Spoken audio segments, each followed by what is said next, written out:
I'm Jon Buscemi at JP Graziano's. I'm here with TRUFF with the super talented Vic Mensa, and this is The Dish.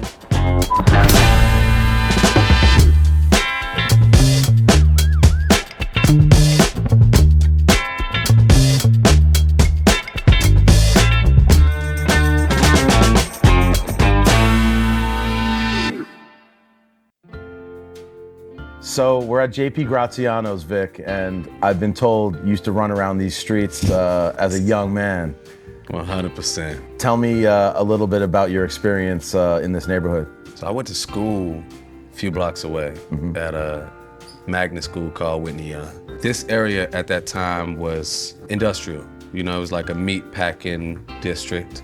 And so we used to come skate, truck beds, and just generally like abandoned areas over here. I grew up doing graffiti actually before I ever wrote a rap.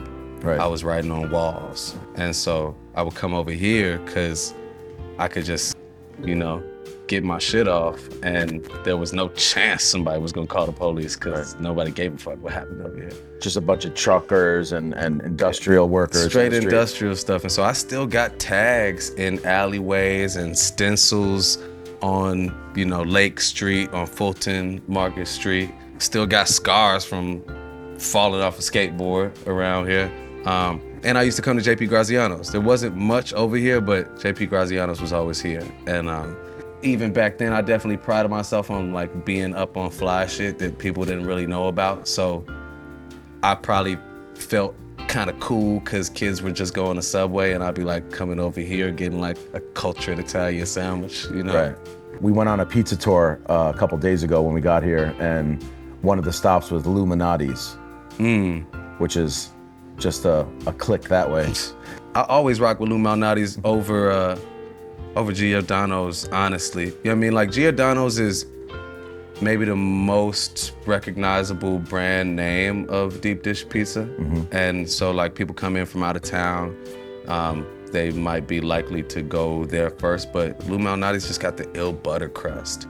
And something that people don't really know about Chicagoans is that we don't eat deep dish pizza all the time. Yeah. You know what I mean? It's We found that out. It's like lasagna. We found that out, yeah. It's like once a month, maybe once a year. Right. You know what I mean? Maybe once a year. And it's like, we appreciate it, of course. You know what I mean? But since I don't eat that all the time, like in more recent years, I definitely have ate a lot more Illuminati's because I rock with like the thin with the butter crust. You know what I'm saying?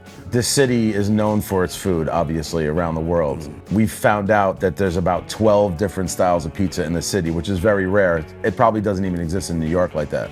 What are other styles of pizza that you could think of that you like? You got the big ass pizza like Bacci's. Okay. I don't know what that would be called, but like the big ass, like how big? $5 slices, just like huge slices of pizza. Like a triple the size of a regular slice. Yeah, it's very big, like almost a half this table? Yeah, a slice of pizza that's about that big.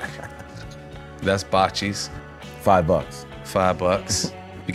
You got square pizza, like out south we eat Italian Fiesta. Is it like a tavern style, super thin? It's more thin, but it's not like the thinnest pizza. I would probably put it at 1.5 centimeters. You know what I mean? It's definitely one of the hood favorites. It's a hood favorite, Southside pizza, Italian Fiesta, which I recently thought about, and I was like, that shit doesn't make sense. Italian Fiesta.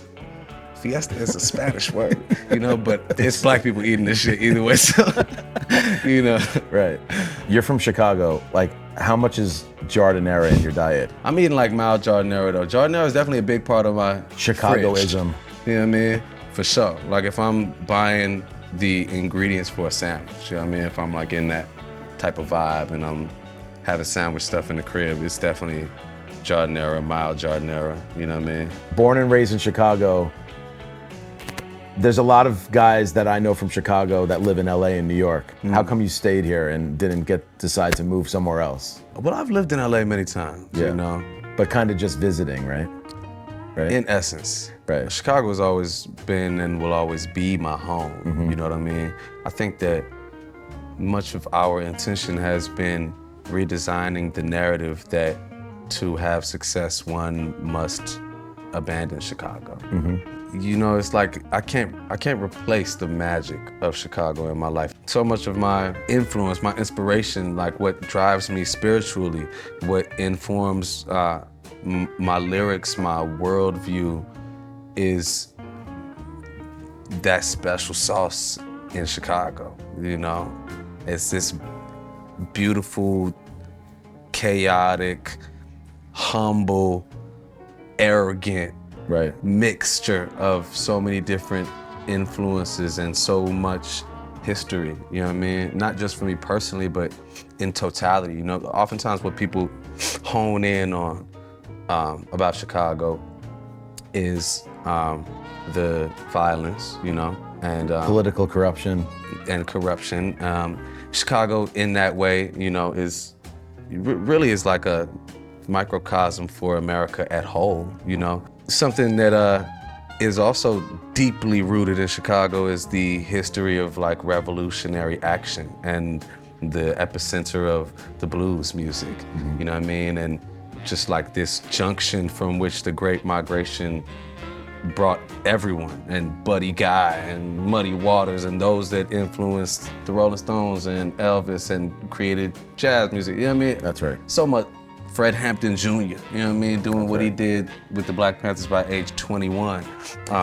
It's deep, man. Chicago is just, it's me, you know what I mean? So I'ma always be here.